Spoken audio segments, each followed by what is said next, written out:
Fala pessoal, um vídeo muito importante, eu peço a todos que não só deixem o joinha, mas compartilhem, porque sim, tem grandes chances de trechos desse decreto estar caindo. E por que que não é interessante cair o decreto inteiro? Meus amigos, quando cai o decreto inteiro, volta para o que era antes. Ou seja, volta para aquele decreto que travava todos os CRs, travava praticamente quase tudo ali, questão de munições, que ninguém está conseguindo mais. Por pior que seja esse decreto que a gente está agora, certos pontos dele são necessários. Só que existem outros que eu vou citar aqui para vocês, que são catastróficos, que acabam com os clubes, acabam com os lojistas, acabam com os importadores, vai acabar com grande parte dos atletas, principalmente os profissionais, aqueles que disputam Olimpíadas pra gente, que ganham medalhas, todas as Olimpíadas, vai acabar para eles. Também arrebenta a galera que está iniciando e inclusive torna ilegal os vigilantes, né, que estão aí trabalhando nos bancos, estão aí trabalhando em várias instituições. Todos eles agora estão ilegais, portando arma de fogo de calibre restrito, crime hediondo, pega 8 anos aí. Para vocês terem ideia, em algumas análises recentes, até a carabinazinha 22 semi-alto está restrita. Na verdade, ela nem restrita, ela pode ser, mas ela está no limbo praticamente. E hoje mesmo de manhã, o governador Tarcísio, né, lá de São Paulo, já demonstrou-se contra esse decreto. Não só isso, 12 deputados ali da base do governo, não estamos nem falando da galera ali que fica em cima do muro, não, estou falando da base do governo, já se posicionou contra também a retirada de alguns trechos. E está saindo muito PDL, pessoal, muito projeto ali para derrubar esse decreto. E eu, sinceramente, eu acho que tem alguns pontos que eu vou citar aqui para vocês, que vocês têm que ajudar a conscientizar principalmente os políticos à sua volta. Pode ser vereador, pode ser prefeito, pode ser deputado estadual, pode ser deputado federal, quem tiver contato. É muito importante que vocês, acho que todo mundo conhece algum político ou conhece alguém que conhece, que tem alguma influência com algum deles. É muito importante você explicar os trechos que eu vou dizer agora. O primeiro ponto, desastroso, em relação aos calibres. O calibre 9mm, ele está no restrito para pistolas. Dá uma bagunça, ninguém sabe se está restrito também para armas longas, porque está no limbo. Mas ele ficando restrito para pistolas não só dificulta, porque não existem mais armas ali sendo feitas, né, sendo produzidas em calibre 380 CP direito, quase não tem. Esse calibre ele está considerado obsoleto. Então estavam até tendo alguma outra em micro compacta e mesmo assim já evoluiu e as 9mm estão tomando espaço. No passado, na época ali do Vargas, era o 380 era calibre restrito. Na época era o 32 ACP, era o 25 alto, só que a indústria ela foi evoluindo e aí chegou no 380, onde ele se tornou permitido. A gente já está numa era em que o 9mm é considerado o mínimo para defesa pessoal e o mínimo para esporte. Sem o 9mm não dá para praticar esporte. Não existem categorias de 380, não existem mais, né? No passado até tinha, hoje não tem mais. E também as indústrias não estão produzindo mais em 380. Se esse 9mm está no restrito, não só quebra os lojistas, não só quebra os clubes, mas também quebra todos os importadores que geram bilhões de reais aqui para o Brasil. Para vocês terem ideia, esse setor do tiro, ele é responsável por 5% do PIB do Brasil. E ele gera em torno de 3 milhões de empregos diretos e indiretos. Um dado recente que a CBC disponibilizou foi que de todos os calibres que eles produzem, que eles vendem aqui no Brasil, somar todos esses calibres, o 9mm representa 85% do consumo aí do brasileiro. Então é o calibre que, se retirar, acabou o esporte, acabou a defesa e fica horrível até, por exemplo, para a Receita Federal. Como é que os caras vão fazer operação com 380? Nem tem equipamentos aqui no Brasil com esse calibre. E a restrição do calibre foi feita de um jeito tão porca que até o 38 SPL, o revolvão aí, o 38, que o pessoal chama, até ele está restrito. Então todos os vigilantes que estão trabalhando aí, seja na porta de condomínio, seja dentro do banco, seja até dentro das instituições aí, todos eles estão ilegais, porque eles estão portando calibre restrito agora. Um segundo ponto aí que é desastroso, em relação à distância ali dos clubes a escolas. 1 km, raio de 1 km não pode ter escola. Como assim? Estudante nem entra no clube, nem pode entrar, nem pode ter acesso. E clubes de área aberta já são afastados da cidade, eles nem ficam dentro da cidade. Se eles estiverem pensando que pode sair um projétil ali até 1 km, isso não existe, pessoal. Os clubes dentro de cidade, onde tem escolas em volta, todos eles são fechados.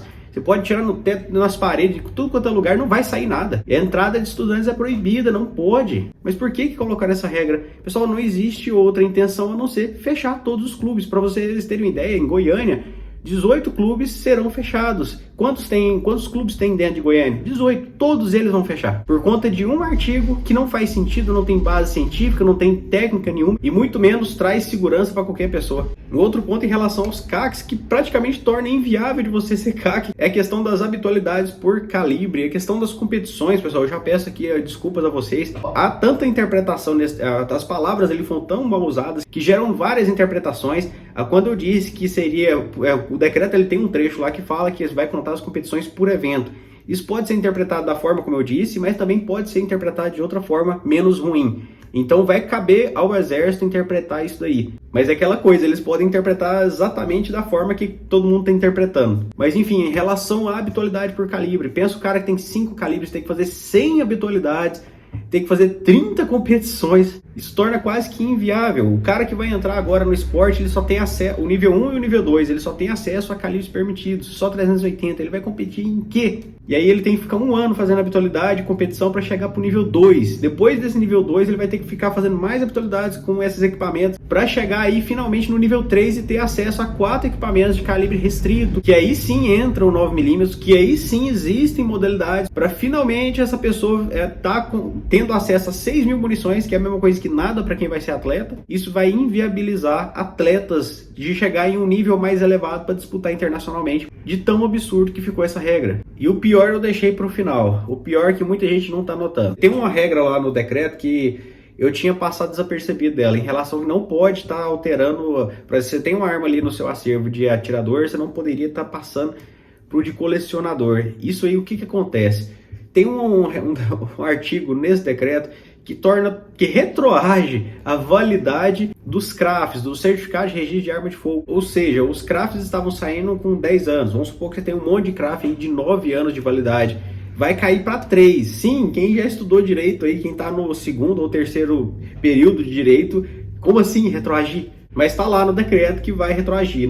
Esse é um ponto crítico, porque é o seguinte: se você não pode ficar trocando um acervo, se você está com um monte de equipamento que agora você pode usar, que se tornou restrito, mesmo sendo nível 1 ou 2, quem tem esses equipamentos podem sim ter acesso a munições e podem estar usando, sim, pode estar levando para o clube, as suas GTs estão válidas, você pode e deve estar treinando ali no seu clube, fazendo competições com esse seu equipamento, mesmo se é nível 1. O problema é que no dia 1º de agosto de 2026, eu estou até chamando de data do juízo final, basicamente todos os CRAFs estarão, ou antes, né, dependendo de quem estava com CRAFs antes, basicamente todos eles estarão vencidos. E para renovar, quais serão as regras daqui até lá? Porque o próprio governo já avisou que vai fazer mais outro decreto, e se não passar uma lei até lá para regulamentar realmente essa atividade, pode ser realmente o dia do juízo final, onde todos os equipamentos ali vão estar irregulares. O decreto ele é tão absurdo, mas tão absurdo, que até o recadastramento ele foi extinto. Sim, você foi lá na Polícia Federal, apresentou seus equipamentos, você entrou no site, colocou todos os seus dados ali, provou para o governo que tá legal,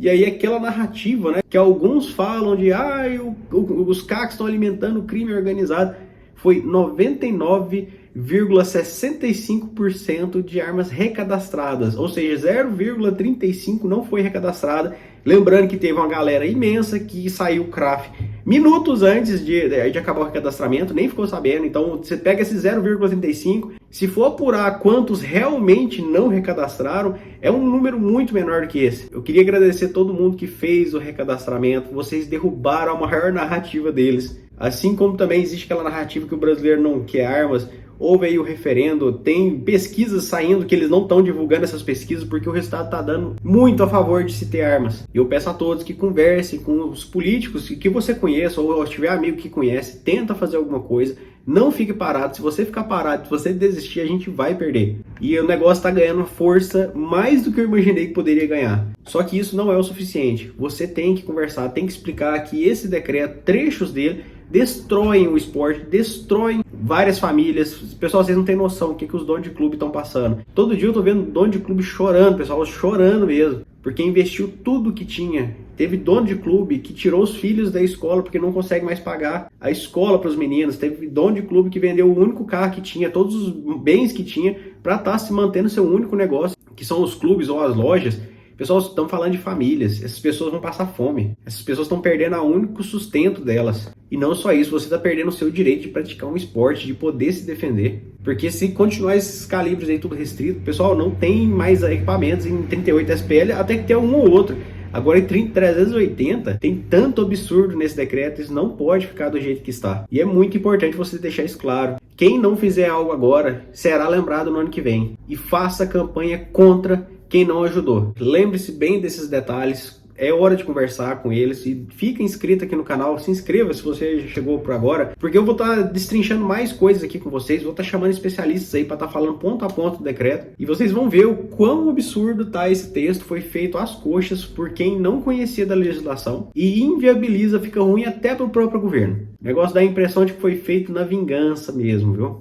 Deixa bem claro isso. Mas enfim, muito obrigado por ter assistido, até a próxima.